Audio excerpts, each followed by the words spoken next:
Okay, class. How are you guys doing today? It's another day, and I'm happy to be able to bring this lesson to you today. We are going to be talking about how scientists solve problems. Now, there are many ways that scientists solve problems, but today we're going to talk about one way, and that way happens to be scientific method or inquiry. Okay? Now, so we're going to go through the steps, and then we're going to have a demonstration to help really solidify these ideas I'm trying to bring to your day. First thing is this. The other day, I was driving the car with my son, and he looked up in the sky. This was years ago, actually, but I always use the same example. And he said, "Ma, look up there in the air. What's that?" And he started looking at the big old blimp that was in the sky. Okay, so he was making some observations. First thing he did was make some observations. And he made some observations about the blimp.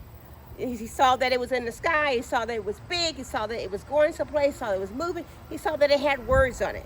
Okay? And then he began to ask questions. He began to say, "Hey, Mom, I wonder, where is that balloon going? I wonder who owns that balloon.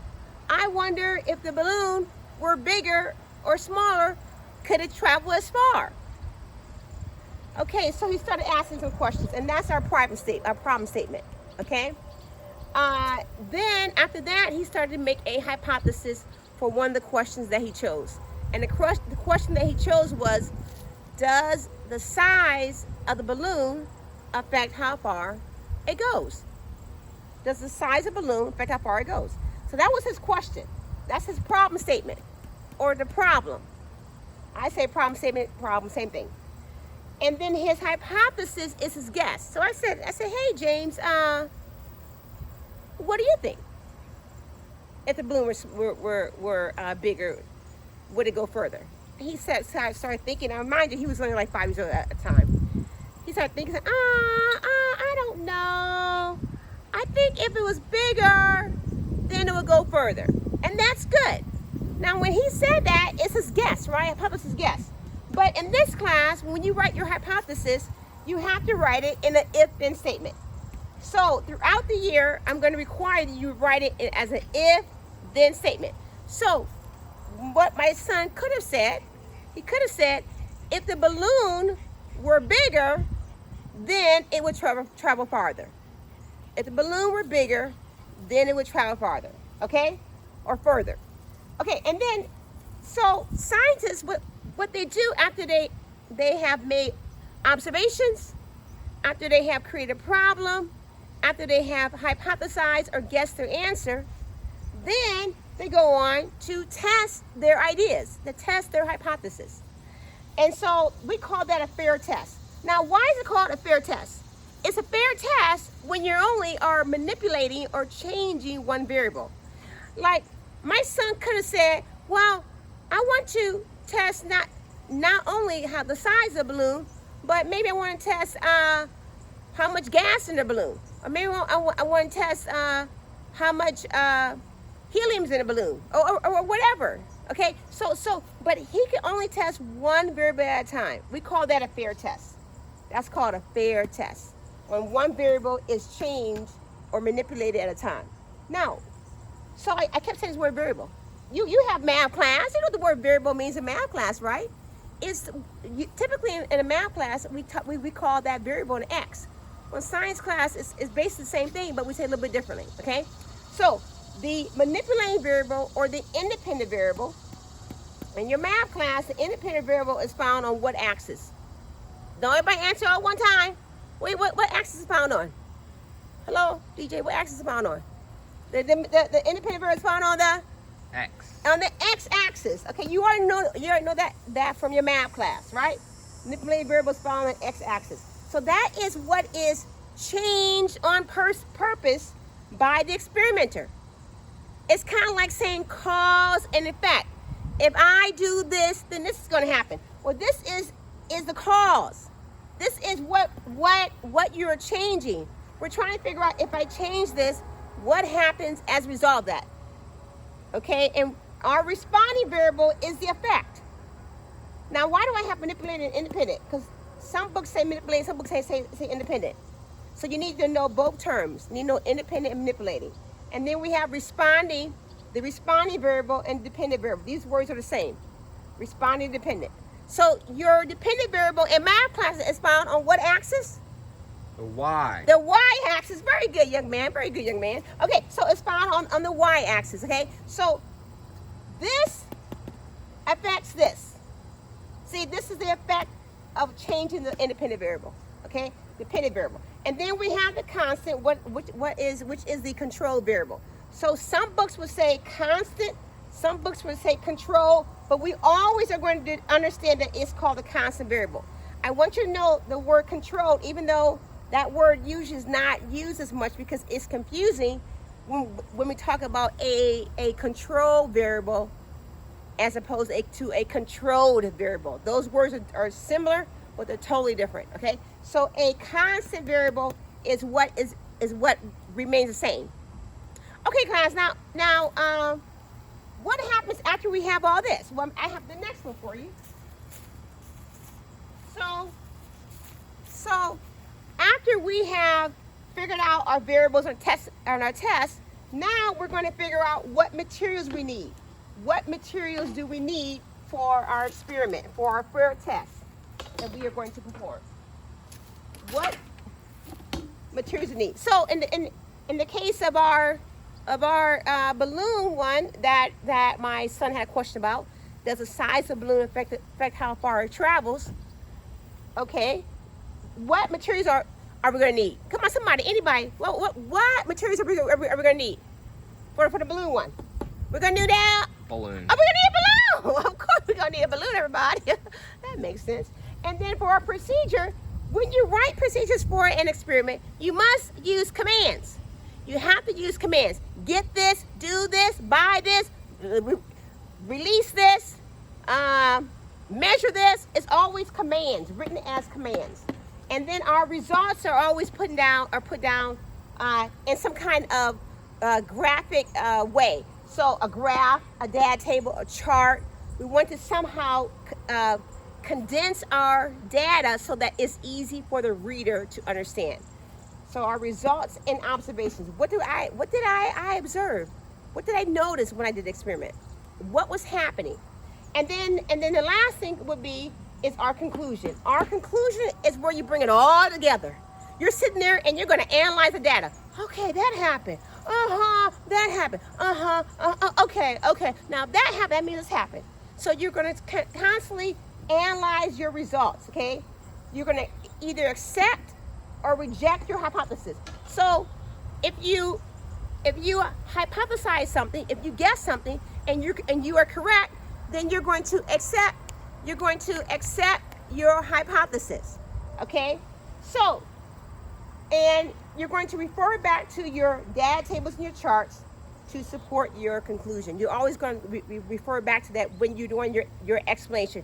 This is an explanation. You're explaining what happened. Okay? Any questions about that? You are explaining what happens. Any questions about that? Okay, good. Now, this is what we're going to do. I need 4 volunteers. Okay, class.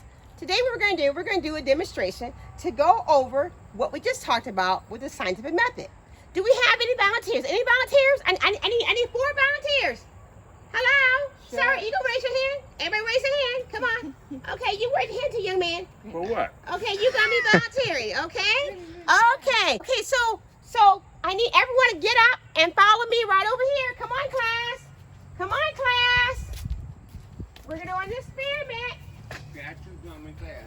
Come on. All right, class. This is what you need to do.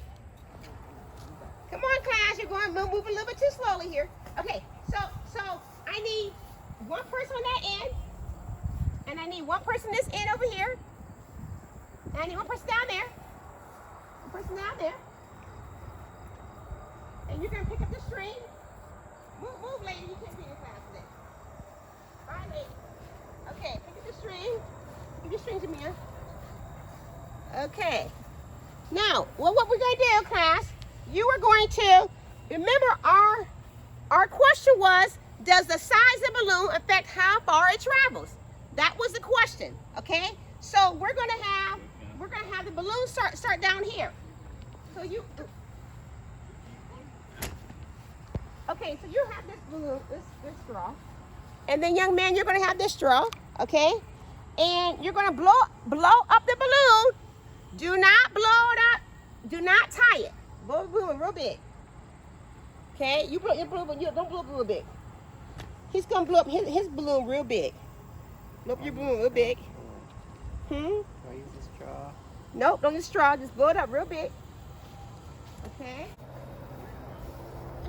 Blow them up. A little more. Whole lot more. Make yours big, Jay. You got a lot of breath. You're a trumpet player. Keep going. There you go. You gotta hold it. You gotta hold it. Okay, class. So here we see that we have the green balloon that's smaller than the yellow balloon, and we have DJs holding the yellow balloon, James holding the green balloon, and we got down there. We have some people down there. Who we got down there? Oh, we have some people down there too who are holding the string.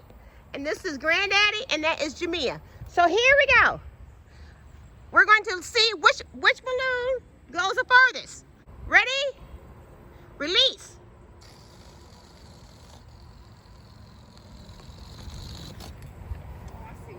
Okay. The green balloon went there. I can't even see the green balloon now. Ooh. The green balloon went there, and the yellow balloon went there. Now, how many trials should we do to make sure that we have accurate results? Definitely more than one. So let's do one more trial. You guys ready? We're going to do another trial. Here we go. Release it.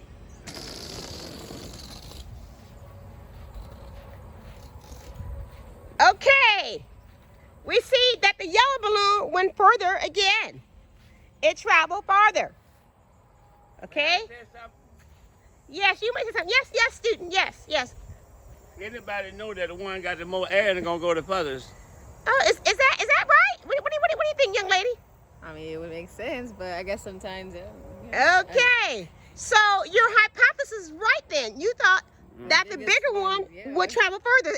Is that correct? Yes. that's right. Very good, students. You're learning the scientific method. Okay, good. So we are done. We are done now with our demonstration. Wait a minute. Before we end, let's see if we can go over what the variables were. Who can tell me? What was the independent variable? What was the independent variable? Yes. How much air we put in the balloon? Okay. How much air was put in the balloon? Because that affected the size of the balloon, right?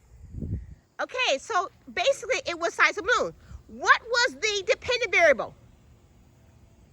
Young man. How far the balloons went. I'm sorry. Say it again. How far the balloons went. Very good. How far the balloons went. Now, who can tell me what was the constant variable? What were some constant variables? Some things that were kept the same. The types of balloons that we use. The type of balloons that we use. Very good. What else was kept the same? String. The string. That's right. We had the same string. Anything else was kept the same? We had the same. Length of how far. Okay. So the distance of the string was the same. Okay, you're right. But we had the same, what's this called? The same straw. We had the same tape. Very good. Now, how many of you would accept your hypothesis? Would anybody accept their hypothesis? Okay. And what was your hypothesis? That if The the balloon with the most air, if the balloon has the most air in it, then it will go the farthest. Very good. Excellent. So she would accept her hypothesis. Very good, class. Okay, now you have homework. Oh, no! Boo! Yeah, you have homework. Oh, okay. Good job, class.